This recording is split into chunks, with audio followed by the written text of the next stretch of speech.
placé combien de cargaisons de gaz en spot. Nous avons pour le JNL, nous avons dépassé nos prévisions pour les 5 premiers mois et nous avons fait 119% de nos objectifs. Donc, on est très à l'aise. Nous avons profité de cette conjoncture, mais toujours dans un équilibre entre ce que nous avons prévu d'investir et la préservation des gisements. Voilà. Merci. Je pense que j'ai répondu à la question. Très bien, Monsieur le Président. D'autres questions? Monsieur Metaoui, tfaddal. Sabah al-Khir, Faisal Metaoui, 24 heures Algérie. J'ai deux questions. Ma première question, j'ai vu que dans votre présentation, vous avez installé un comité d'éthique. Ces comités existent déjà dans les compagnies pétrolières depuis plusieurs années. Quelle sera les missions de ce comité au sein de la Sonatrach? Ma deuxième question, toujours à partir de la présentation, je vois que les énergies vertes ou les énergies renouvelables, il n'y a pas de grands projets, bien que M. Boutalab a parlé de la réduction de l'empreinte carbone. Or, la volonté politique actuellement des autorités, c'est d'aller vers la transition énergétique. Alors ma question, est-ce que la Sonatrach est prête à faire sa mue, sa transformation, sortir de l'âge pétrolier pour aller vers les énergies renouvelables, les énergies nouvelles comme l'hydrogène vert, par exemple? Merci. Merci. Une autre question? Tfaddal, Sir Amin. Vas-y, on appuie. Appuie bien sur le... Voilà. Merci. Monsieur le Président, merci pour votre point de presse. Les points de presse parce que ça fait déjà un bon bout de temps qu'on n'a pas eu de point de presse, donc c'est très important d'en avoir et d'en profiter. Mon premier point, ma première question est simple. Vous avez parlé du contexte défavorable pour l'investissement dans l'exploration de manière générale. C'est une vérité, effectivement. Mais il y a beaucoup de rumeurs sur le mécontentement de certaines compagnies étrangères en Algérie. Et ces rumeurs sont, j'allais dire, un peu enflées parce qu'il n'y a pas de contre-information. Donc, j'en profite pour vous poser la question de manière directe. Qu'en est-il de ces rumeurs de certaines compagnies qui seraient pas contentes, qui voudraient partir, tout ça, ça existe sur les réseaux et sur certaines j'allais dire, publications. Donc, j'en profite, Monsieur le Président, pour vous poser cette question. Merci. Très bien. Merci, Sir Amin. Une troisième? Monsieur. C'est Mourad, on revient par la suite à Madame Memdez. Mourad Hadjersi, l'actualité éco. Monsieur le Président, vous avez parlé juste à l'instant que cette présentation concerne Sonatrach SPA et non pas le holding d'une manière. En connaissance de cause, je pense que les grands efforts ont été fournis par les filiales, notamment celles qui activent dans le sud, à l'image de Enafor, Enageo, etc. Et ces filiales, pratiquement, se sont retrouvées face à une double problématique, c'est-à-dire la gestion du Covid, de la pandémie, qui était pratiquement nouvelle, et en même temps une réduction des coûts.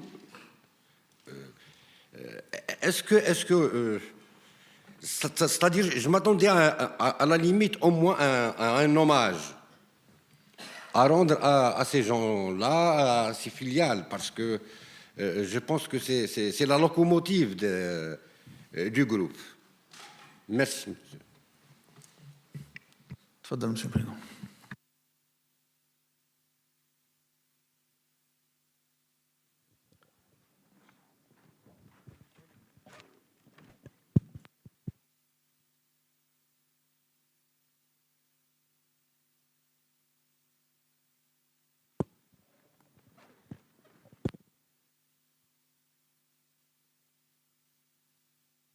Un, deux.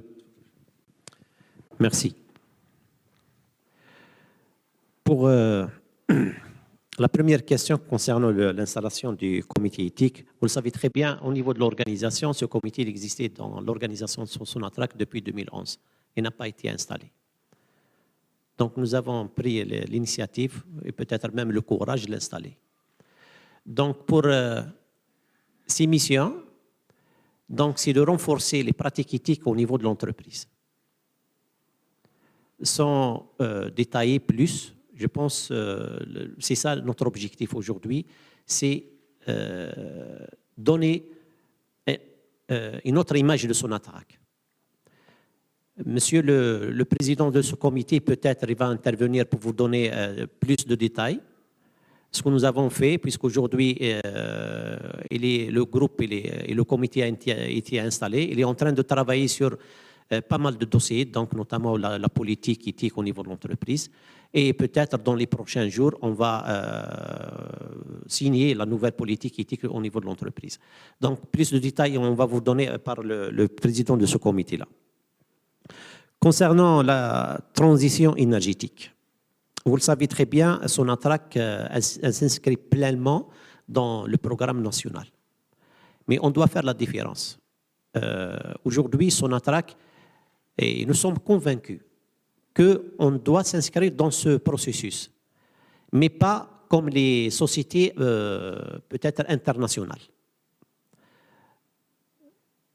Nous croyons que les hydrocarbures, ils jouent jusqu'à 2050 quand même un rôle important. Prenez juste les études qui sont publiées par pas mal d'organismes, BP, Rystad, pas mal de compagnies. Vous voyez très bien quelle est la part des hydrocarbures, des fossiles dans le mix énergétique mondial. Pas moins de 50% jusqu'à 2050. Et Sonatrach, premièrement, on oublie que Sonatrach elle a des missions pour répondre aux besoins du marché national, notamment en termes de produits hydrocarbures, les produits à raffinerie, la pétrochimie, etc. On va continuer d'investir. Nous avons un potentiel, et on croit pleinement en ce potentiel algérien en hydrocarbures, que ce soit conventionnel ou non conventionnel.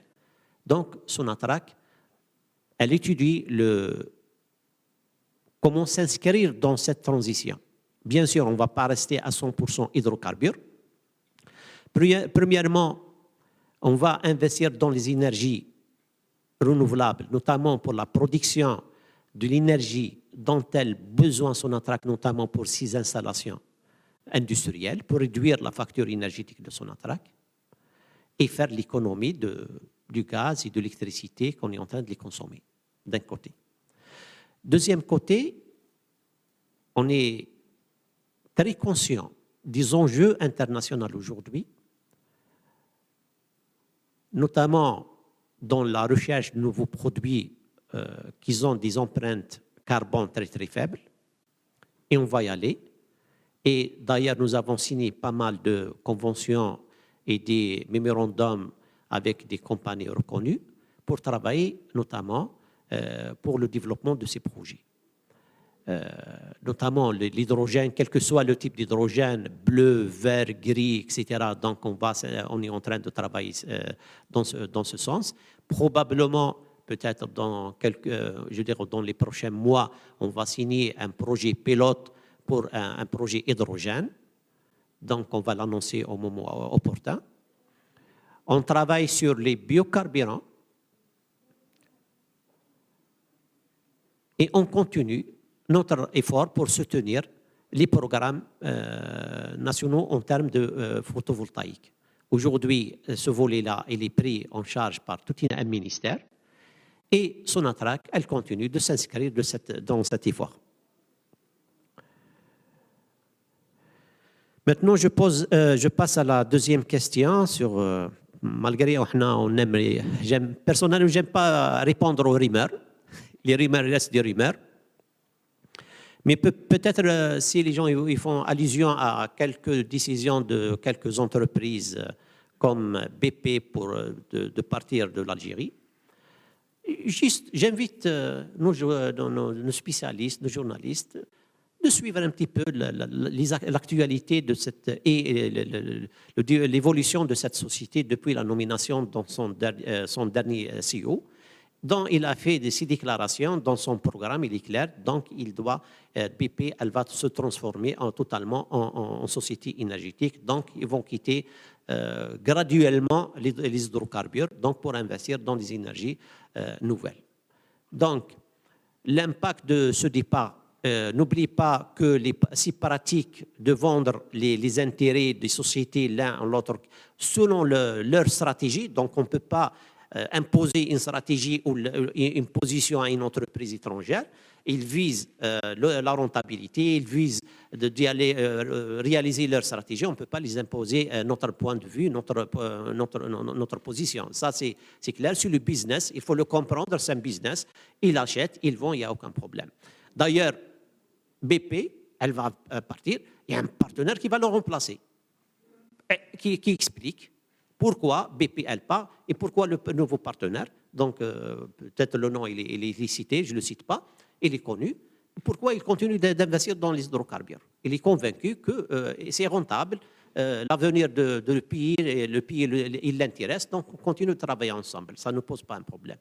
Il y a d'autres compagnies, des petites compagnies, ils se concentrent sur des business bien précis. À un certain moment, ils ont pris la décision de faire une diversification, notamment les sociétés énergétiques gazières, pour avoir la source de même assurer l'approvisionnement. Ils ont parti sur l'exploration-production. Ils ont parti, mais à un certain moment, ils n'ont pas les moyens, ils n'ont pas les capacités de suivre cette tendance. Ils ont revenu encore sur leur stratégie, donc pour se focaliser sur leur business, core business. Ils sont des traders, ils sont des producteurs d'énergie, d'électricité, donc ils se sortent complètement de l'exploration-production. Donc, ce n'est pas quelque chose anormal. Dans le business, notre business, c'est quelque chose de très, très normal. Une précision sur BP, sur les actifs de BP, elle est présente sur Ain Salah et Naminas. Leurs contrats ils vont terminer en 2027, donc il n'y a que 6 ans. Les gisements sont en déclin, donc l'impact n'est pas important. Premièrement, sur Sonatrach, il n'y a pas d'impact significatif. Il y aura un partenaire, un acheteur, on continue notre partenariat, mais un partenaire de BP qui est Equinor dans les 2 périmètres, ils sont intéressés de continuer avec Sonatrach au-delà de 2027. Et nous avons signé un mémorandum sur cette question. On est en train d'étudier de comment continuer d'investir et de l'exploitation au-delà de 2027. Voilà. Merci. Oui, la question sur les filiales. Donc, comme j'ai commencé, on fait la différence ici à Sonatrach entre la Sonatrach mise en mer, la SPA, et les autres. Ça ne veut pas dire qu'on ne reconnaît pas les efforts qui vous a été dit, qu'on ne reconnaît pas les efforts de nos filiales, notamment les filiales qui sont au sud, l'INAFOR, le NTP, l'INAGIO, il y a le NSP, le NTP, il y a JCB, etc. Tout ça, d'ailleurs, on était en réunion hier pour présenter les bilans de ces sociétés. Il faut comprendre que ces sociétés, ces filiales de Sonatrach ont été créées pour prendre en charge la stratégie, la réalisation de la stratégie de Sonatrach. Ça veut dire, en termes de stratégie, ils font partie de Sonatrach. C'est vrai, ils ont fait un double défi comme Sonatrach mise en mer. Le Covid, maintenir l'activité, maintenir l'emploi, assurer, réduire les coûts, etc. Bien sûr, tout le monde, c'est les orientations de la mise en mer qui ont été données à ces filiales pour travailler, puisque nous n'avons pas de marge pour faire face à cette crise inédite dans le monde que de réduire les coûts. Alhamdulillah, nous avons réussi de réduire les coûts et l'effort et le remerciement à toute l'équipe, quel que soit, et tous les travailleurs, soit l'équipe dirigeante, soit les travailleurs au niveau de Sonatrach, soit l'équipe dirigeante au niveau des filiales, et avec tous les travailleurs des filiales, le groupe de Sonatrach. Merci. Très bien, Monsieur le Président. Peut-être que... إذا نكتفي بهذا القدر من الندوة